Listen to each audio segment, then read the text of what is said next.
Mahomes looks to throw it. Pump faking, right side. He wants it. A comeback cut. It is caught by Kelsey. Touchdown, Kansas City. The game is over. The Kansas City Chiefs are champions. How about those Chiefs? Welcome to the Kingdom of Korner. I am your host, Andrew, and with me, as always, your other favorite host, the man himself, who loves Christmas and loves spending time with his family, even if they are trapped inside. Not really trapped, but inside together in the same home. Your favorite person, Mr. Dale Baker. How are we doing? Hey, doing pretty good. Christmas break has started up here in Maryville, and so that's always an exciting time. The kids sleeping well and sleeping good, sleeping in, and so we'll see how it goes. It's a little experiment of being trapped in the house for the next few weeks, and so let's see what happens. See who survives, who comes out on top. There you go. I know. Well, the sad thing is that maybe not sad thing, I should say, but the important thing to note here is you and your wife are outnumbered by these kids, so there could definitely be some anarchy and somebody trying to overthrow someone at some point. I still think I can take a lot of them. Maybe one at a maybe it's one at a time right now. Like before it was like they're gonna all come at me, but now I think it's gotta be one at a time. Gotta take them. So there you go. We're still playing man defense over here. There you go. We're still 1-on-1, so we're a little bit not quite to the zone coverage yet. No, yeah. Hey, it's fun. It's easy. It's so especially as growing up in ministry and things like that, you're like, well, someone's with them. Right. Someone's with them. Right. Yeah. Someone's with them. I mean, I'm not worried. No, it's all good. It's all good. Yeah. But so we got Christmas Day game this week. On Christmas Day, we have Raiders week. So Raiders. That's right. Raiders. That's right. Raider haters over here. So yes. Raiders are coming into town on Christmas Day at noon. And so the Chiefs just played them a few weeks back. And it was, I think, the second week they had their interim head coach the first time we played them. Yeah. And so now they have a few more weeks under their belt, and they're not looking quite the same as they did a few weeks ago when we played them. No. What was the score of that game? The score of that game was 31-17. No. So, I mean, not even like we were struggling. No, almost doubled their score just about. Yeah. So I think it's I don't think we're going to have that. I hope. I mean, you think like Arrowhead, Christmas Day. I think everyone kind of knows it's getting to the end of December. Everyone knows what's at stake here. I mean, we are talking about a couple weeks playoffs and where we're going to be seated. So the Chiefs need to win out to be in a good seed and a good spot, because I think either Miami or Baltimore could lose a couple games, but Miami for sure. So we get that second seed, which would be beneficial for us. Still hope for the first seed, but not that much. I mean, this weekend will be a big game with the Ravens and the 49ers. So we'll see. Very exciting to see that game. Well, and this week, if the Chiefs beat the Raiders on Christmas Day, they will have clinched the division once again for the eighth time in a row. 8th time in a row. There you go. So all those sports writers and media people probably need to take note that the Chiefs probably will clinch the division 8 times in a row. They should. So next time, I don't understand why we keep picking against them when they still haven't lost yet. I mean, we've been saying this for years now at this point. Right. Don't knock the champs off until they've actually been knocked off. Right. 8 years in a row is not a fluke. Maybe 2 years in a row could be classified as a fluke, but 8 years in a row, that definitely is not a fluke. Not at all. There's definitely something good going on there. So for sure. Yep. So I will say the Raiders have improved on a few of their areas since the first time we played them. Their offense is basically the same. The only big difference is they're now scoring more points than they were the first time we played them. So they're scoring more points, but their rankings as far as passing and rushing and all those things are almost the exact same as what they were before. Right. But they're scoring about 3 more points a game than they were before. But their defense has improved quite a bit, actually. Yeah. So their defense before was, they've improved a lot on, especially their rush defense has improved tremendously. They were giving up almost 140 yards a game the first time we played them, and now they're down to about 120 yards a game. Oh, wow. So when your average drops by 20 in, a 4 or 5 game span, that's pretty significant when you're this deep into the season. Yeah. So their rush defense has definitely improved a lot since the last time we've played them, and their scoring defense has improved a lot as well. So their defense is the thing that's improved their offense, other than their scoring offense, which is, I guess, the thing that matters the most anyways. But is about the same. Yeah, I think it's the same Raiders, right? Same Raiders that we faced. Maybe just have tightened up a little bit in the game, which is a good thing. Always want good competition to happen in the AFC West, but not really though. Yeah, we definitely don't care about that or want that. So, but with all that said, too, the Raiders, we talked about this just a little bit ago, but the Raiders, the first time we played them, there's our second game with their interim head coach, Antonio Pierce. And so now they're a little bit deeper in the season. And, how many times, if ever, has a team fired a coach, had an interim coach, and they still made the playoffs when they were out of contention before they fired their coach? Now, if they were in playoff contention and then they fired them, maybe. Yeah. But the Raiders were far out of it when they fired their coach, and they're still on the outside looking in. So you always expect a team to do well for the first few weeks when they get an interim coach. I mean, it kind of gives them a little bit of rejuvenation and some motivations. Like, hey, they got this guy out here who is holding us back. Let's show people what we can do. And they did so. But then usually reality eventually checks in because they go up against one of the bigger teams or one of the more competitive teams that are competing for the championship, and they get knocked around a little bit, and they think, oh, maybe this is why our coach got fired, because we're not so good. And so I think that's kind of where the Raiders are finding themselves at this point of the season. Yeah, rookie quarterback, trying to find his way, trying to figure it out. I mean, I will say that he's played better than he's gotten better as he's gone on, but I don't know if that's the franchise quarterback for the Las Vegas Raiders. And so, so definitely interesting, the Raiders this year. So they're fired up, though. They're coming off a huge win against the LA Chargers, 63-21, I think. And so I think they're going to be – I think that's going to give them some confidence coming into this game that hey, we put 63 on somebody, which I know – I mean, it's crazy to think. I can't remember the last time. I mean, that crazy game with the Chiefs and Rams, it was like 50s, right? 51-54. And that was wild.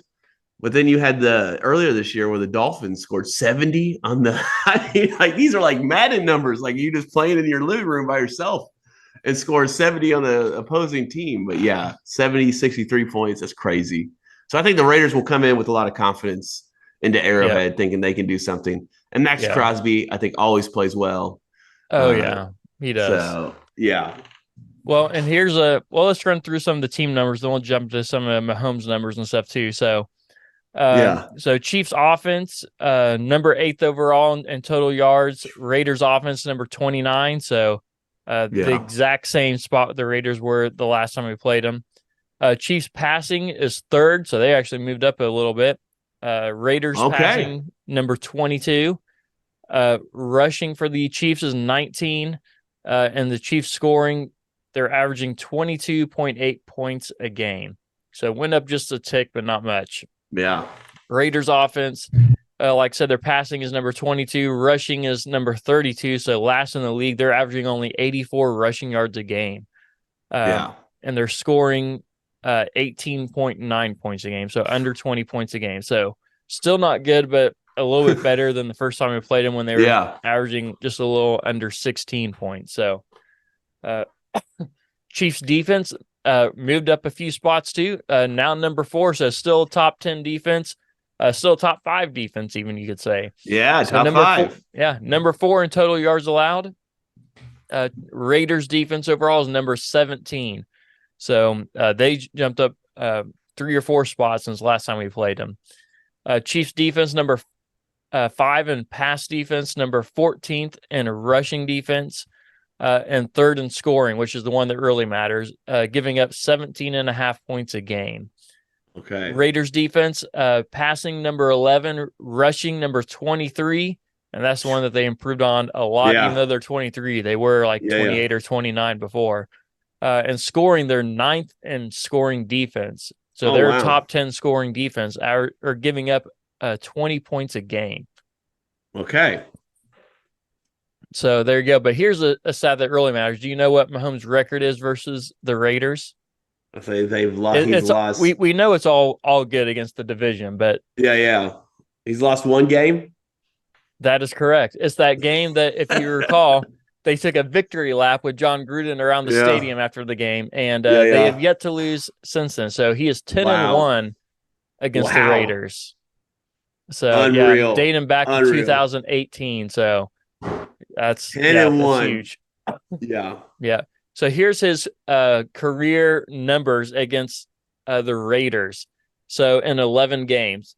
11 games. In 11 games, he has 3,338 yards in those 11 games. So, I mean, that's good for some people in one season, right? And we're talking about 11 games here. 11 games. Okay. Yeah. One team. Yeah. 11 games. Yeah. So he's averaging a little over 300 yards a game when he plays him. He has 29 touchdowns and 3 interceptions. Okay. So that's some pretty good numbers right there. Wow. That's wild. Yeah, that's what I'm saying is a lot of quarterbacks would take those numbers for a whole season. Yeah. Have almost 3,500 yards in a season with 29 touchdowns and 3 interceptions. That'd be a good season for a quarterback.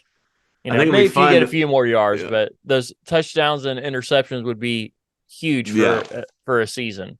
Yeah, I think Cam Newton won a MVP like that. So yeah.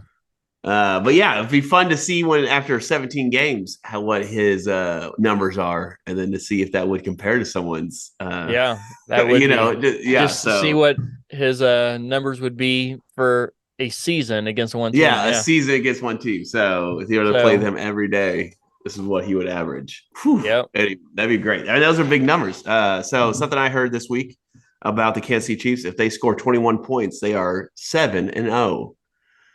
So this season, you mean? This season. So if they score 21 points, they've yet to lose, huh? They have yet to lose.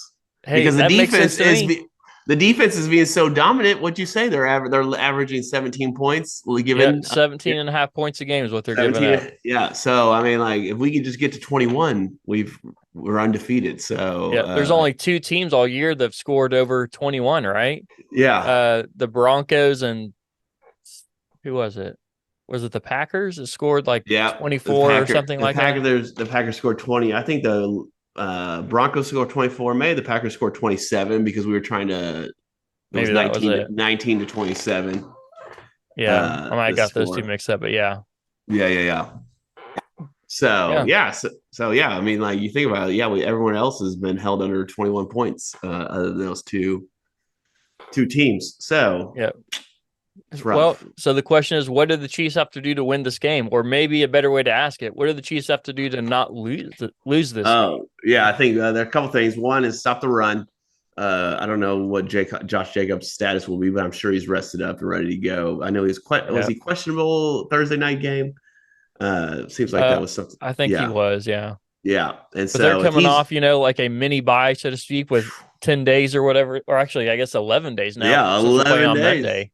Yeah, so 11 days. They're coming off rest. So, and then I think for us, we got to no turnovers, and then obviously the penalties have got to stop, and the drops have got. I mean, let's just throw it all out there.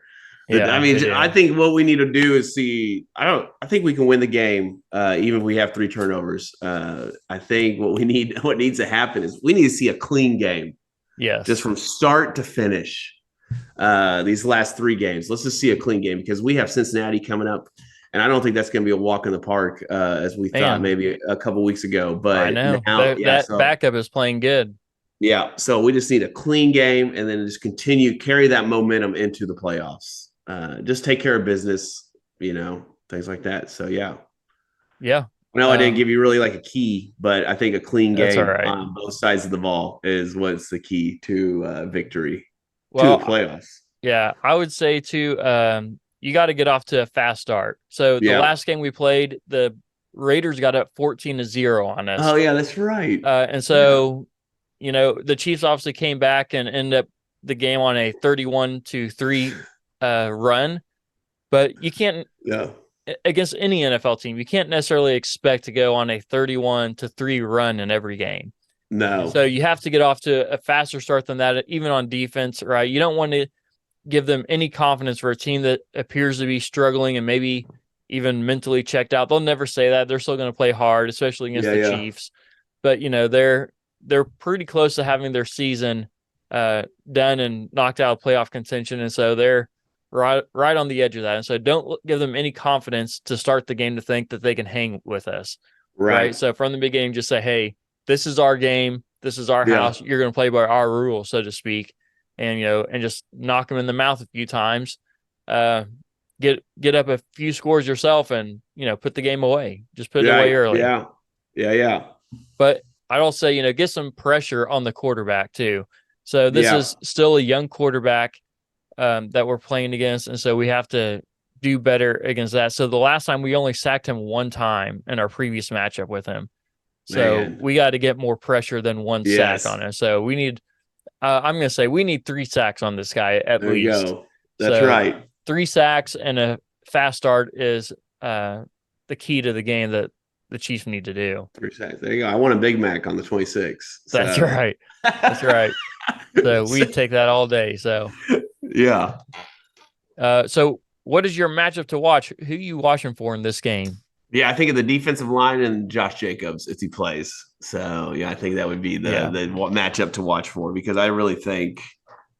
Well, I know we didn't really talk about the Patriots, but the Patriots game, I was so surprised how much they threw it and didn't run it, especially knowing our weakness is our run stopping. And so I think that's how the Raiders have turned it around, is they've put the load more on Josh Jacobs. And then that's taking pressure off the rookie quarterback, where he's like, oh, play action, boom, it's wide open. You're just making easy reads then for him. You're creating the easy reads for him. So, yeah, I think if there's no run threat, then, we can go. So I think really stopping that run threat with our defensive line would be fantastic, instead of, and maybe, to our linebackers, but just where they're stopping it. And it's not everybody, fire drill. Yes. You got to get Josh Jacobs. Yeah. Well, even in the last game we played against the Raiders here, the Raiders had 123 yards rushing against us, and we only had 69 yards rushing in that game. So, we got to turn that around. So I'm going to say, to the same tone of you, the matchup to watch is the running game on both sides of the ball. We have to stop Josh Jacobs, and it appears that Pacheco will be ready to go in this game. Yeah. But I'll say this, even if he's not, Clyde has surprisingly played very well. I'm going to give credit where credit is due. I've slandered his name, so to speak, a few times. Haven't we all? Yeah, and just saying, you're a Chiefs fan, saying, hey, I just need to see. When you have a first-round pick and the first running back taken in the draft, you expect him to be a little more dominant than Clyde has been. Yeah, and he hasn't been. And so, but these last few games, especially this Patriots game, that guy came to play. He had a great catch in the back of the end zone. Maybe the best high point catch any Chiefs receiver has had all year came from Clyde. Yeah. And so props to him, hats off to him. He's been playing a lot better this year. Seems to still have a great attitude about it too. So nothing but respect for him.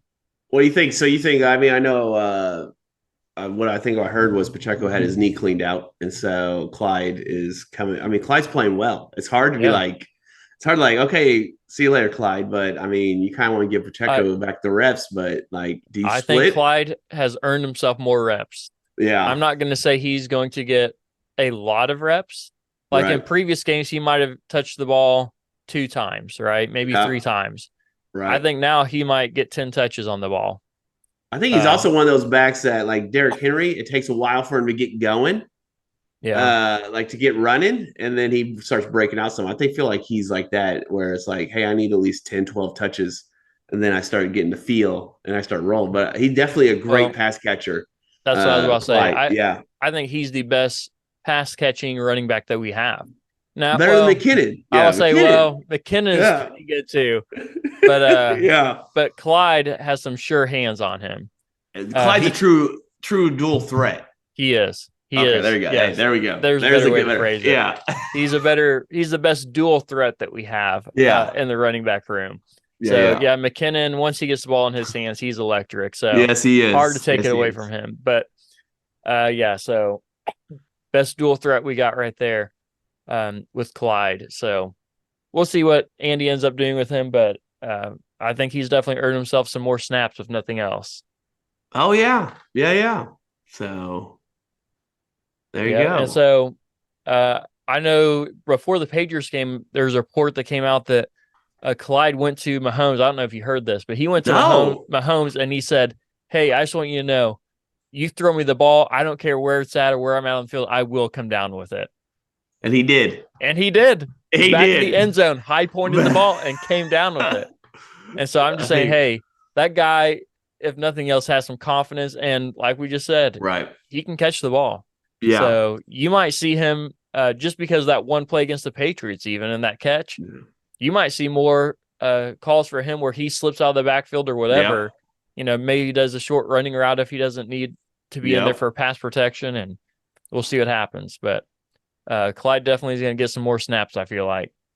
There you go. Well, he definitely showed up, and that's what we need is more players to show up and to play big time. And so Rashid Rice is doing that, and that's he's close to breaking our boy Dwayne Bowe. I know. Rookie record, so. Well, he already beat the rookie record for touchdowns. Right. But I think receptions, is that what he's going for? So he may be the greatest, rookie wide receiver the Kansas City Chiefs have ever had. I'd be all right with that. So, hey, he started off the season a little rough with some drops, but he has come along. So yes, he has. We can get some of these other ones to clean up those drops and come along with him. That'd be fantastic. It looks like Skyy. Did you hear Skyy Moore's done for the? Yeah, they put him on IR. He's done for the year. And then what about? Or let me phrase that. At least for the rest of the regular season. Regular season, he can come back. And I think Andy Reid said he's expecting him for playoffs. Hopefully, and there's a possibility he could get back for playoffs. Yeah. What about Cook, our boy Cook? Man, I haven't heard anything else about him. Okay. They placed him on IR after his injury, so he's out for a minimum of 4 weeks. So I haven't heard any other updates on him yet. So probably after the 4 weeks is when we'll start hearing, or when we get close to 4 weeks, we'll start hearing more about him and if he's going to be able to come back. So, but honestly, when watching that injury live, I thought he's done for the year. So the fact that he might even be able to come back is incredible. Because I just watching that play where Cook got hurt, I thought he broke his ankle. That's what it looked like, is how his foot twisted up. But anyway, so we'll see, man. He can scoot down that sideline against Miami. So let's get him back. But so what's your score prediction? All right. So the Chiefs in their first game, like we said, was 31-17. I think the Chiefs are going to match that score again at 31. But I think they're going to hold the Raiders to even less. I have a score of 31-13. All right. I had a similar score, so I'm going to change it because I'm going to say 30. Let's go 35. So going to go straight, 5 touchdowns right there. All right. So 5 touchdowns. It's going to be a big game. And then the Raiders will score 17 again, may get a garbage touchdown there at the end. They'll be 35-10 until the end, and they'll let one slide in. All right. Hey, we take that. Yeah. All right. So we got to ask one question, though, since we missed our previous episode this week. My apologies for that. But no. Just to, don't ever apologize. Your family time, babe. That's right. Yeah. But we do have to mention one thing about that previous game. All right. Kadarius Toney, right? Oh, no, don't be ragging on my boy Kadarius. Hey, I'm just saying we have to at least address this issue, at least minimally here, because this is such a big thing. So, once again, Patrick Mahomes throws a perfect pass to Kadarius Toney, hits him in the hands, and ends up in an interception. Yeah. Luckily, this time it wasn't a pick six like it was in the Detroit game, but here we are, week 1 versus week 16, right? And we have the same play happening from the same player. Man. I was all year long, I said, you know what, he needs to clean it up, but he's going to be all right. He's going to be all right. I was on his team, on his side, singing his praise, saying he's going to figure it out.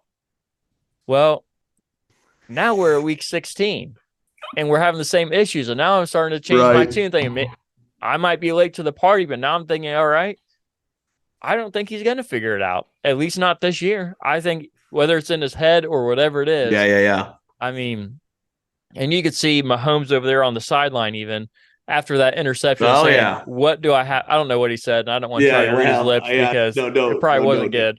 But I'm sure he's just saying, what do I have to do? This is a perfect pass, and here we got an interception again. What are we doing? Right. So that's the cleaned up version of what he said, I'm quite sure. But something along those lines. And so even Mahomes, who doesn't usually show frustration towards other players, especially, is caught showing frustration toward another player in the middle of a game.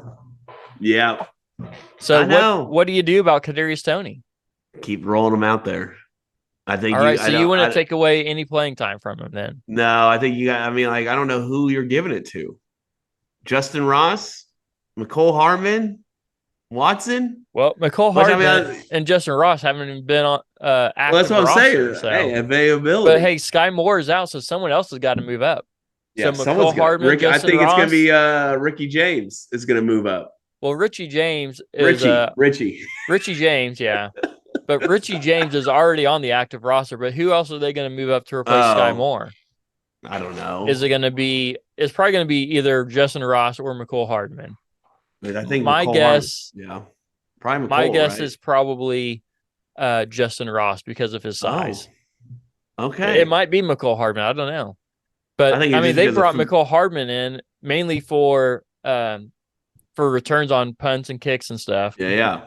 And then he messed that up when his first few games, and they send him back to the practice squad. Yeah, and the non-active roster, and so. Justin Ross has been out with some legal issues and other things, and he's not cleared? to get too. Right. Yeah, all charges were dropped against him, but the NFL apparently still hated him and decided we didn't want him to have any help. So anyway, talk to Roger Goodell about that. My question to you this real quick is, why did we pick up McCole Hardman? I think they were struggling so much for a wide receiver. Right. That they thought, you know what, let's bring somebody in who knows the system. And then maybe he's teaching the guys. Maybe he's like a Mr. They Miyagi. thought, you know what, they didn't think, well, let me phrase that. I don't think that they thought he was ever going to be a number one receiver.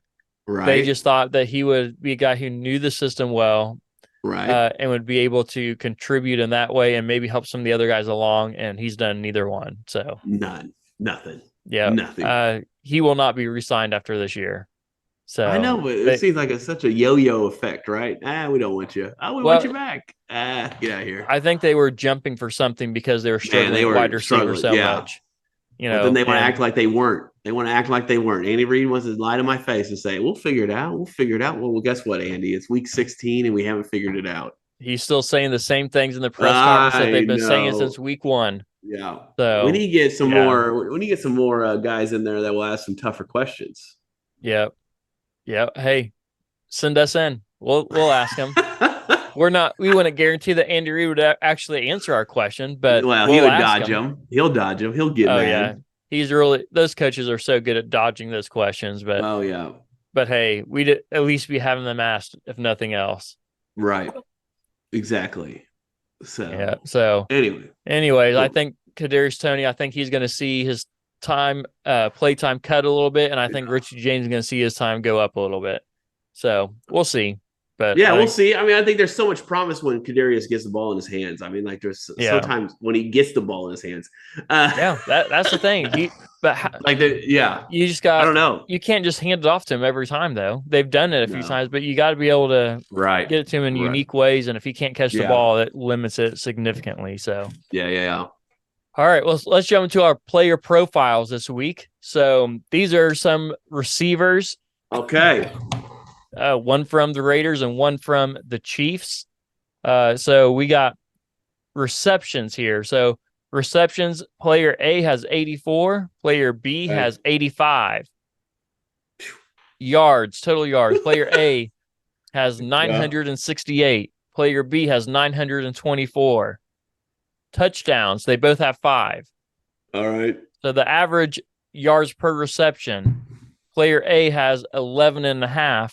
Player B has 10.9. Yeah. First downs by reception. Player A has 46. Player B has 48. Fumbles. Player A has 0. Player B has 1. All right. Wide receivers. You're not tricking me with like maybe a I tight end. just said receivers is all I said. Oh my goodness.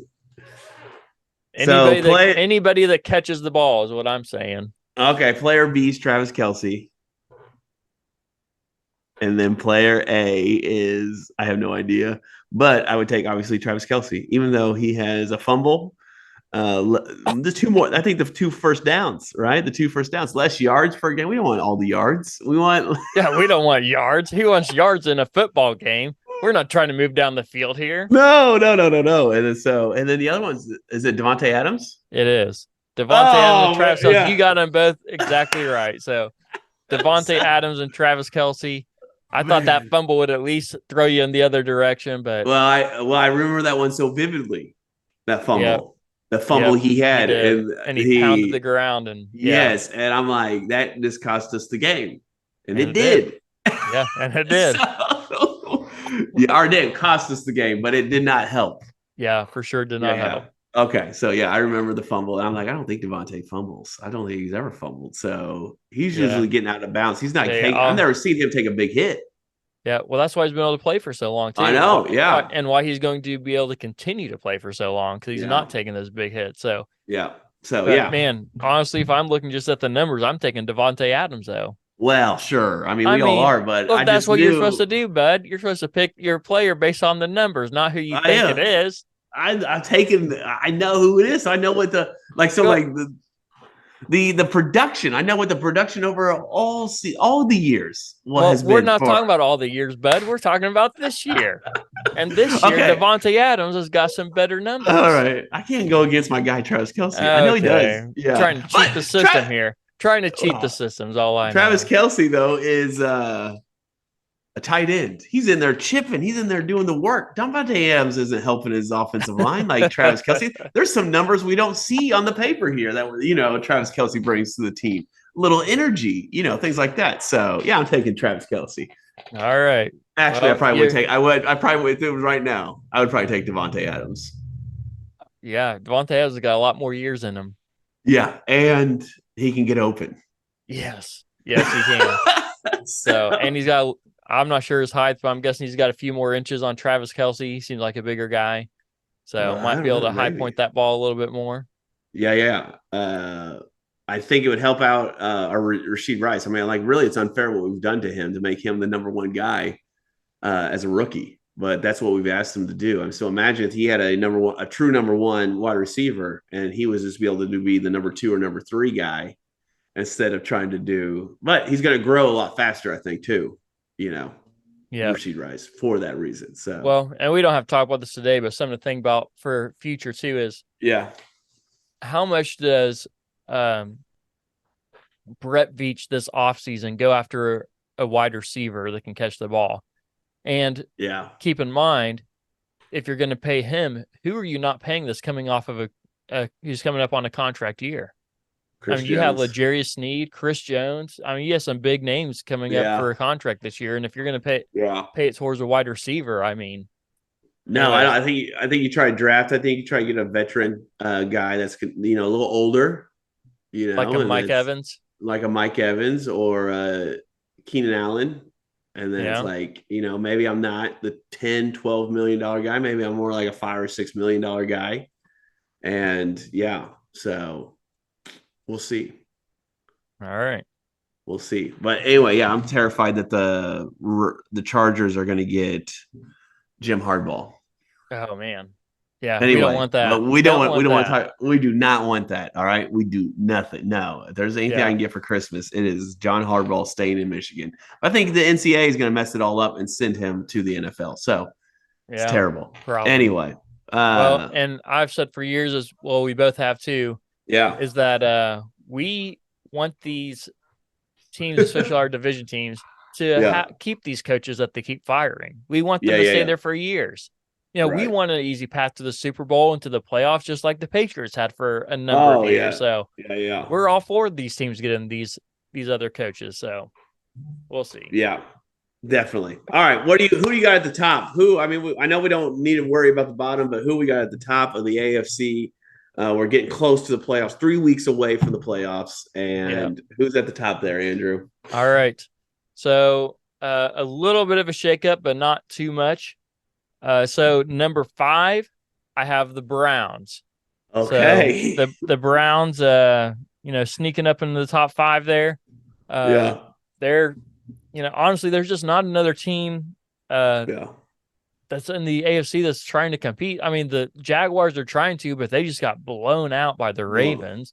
So they can't jump too far up there, if not move down. That was like 35-7 or something, maybe 42-7, whatever it was. They got demolished by the Ravens. So Jaguars can't be in there. So Browns are number 5. Number 4, I have the Bengals. We thought they were dead and out. Yeah. And here we have Jake Browning, right? The backup quarterback leading them to victories. I thought they were going to lose last week and pulled it out. So so the Bengals are definitely moving up. Number 3, I still have the Chiefs. I know they won against the Patriots. Yes, I understand, but we've been saying this all year. We get a little bit fooled by a game here and there. Then they come back the next week and leave us out to dry, and we're thinking, what's going on? Right. Once again, we had penalties, even against the Patriots. False start against your boy, our right tackle, Jawan Taylor. My boy, your boy. Oh man. No, just kidding. And then I know. Had another drop by Kadarius Toney as an interception. So we need more consistency before they can move up. So number 2, got the Dolphins still. They still even without Tyreek Hill, they looked real good against the Jets. I understand, but they shut them out. I think it's 30-0, something like that. Which is number 1 is still the Ravens. They still got question marks too, but as far as the AFC goes, they are the best that the AFC's got to offer right now. But any of these teams can be beat, and any of these teams can move up. So the AFC is wide open for any of these teams that want to take it. Where do you got the Bills? Real quick, where do you got the Bills? Right now probably number 6. They're just playing really good right now. They're playing hot. They're also the 9 seed, so they don't even get in. They don't even get in. If they're not in right now. Yeah. So even though they're playing hot, they didn't play very good to start the year. So they got to do a lot of work to get in there. Yes, they do. So, well, that's what I'll do for this episode of the Kingdom Corner. Thanks for joining us. This episode is brought to you by Oh Hey Threads, where a portion of every purchase goes to support missions all over the world, one super soft tea at a time. And as always, please make sure you subscribe, like, share, leave us a great review so that other people can find this podcast as well. This great family-friendly Chiefs podcast for you and all your loved ones to enjoy. So have a Merry Christmas and Happy Holidays. We'll see you next time here in the Kingdom Corner.